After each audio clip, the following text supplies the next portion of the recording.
Re-tighten all end cap bolts to ensure the end caps are fully seated.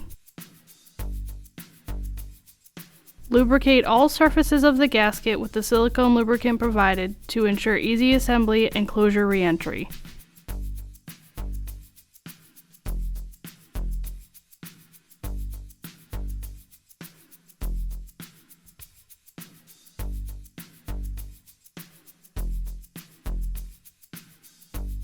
Slide the end plate gasket onto the end plate and press into the groove.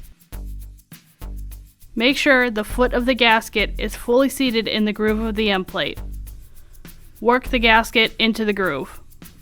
Slide the organizer into the dome.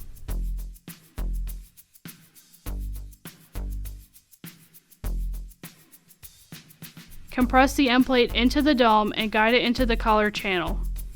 Only attempt to install one half of the collar. Ensure the lip of the dome and the top of the end plate are captured in the collar channel.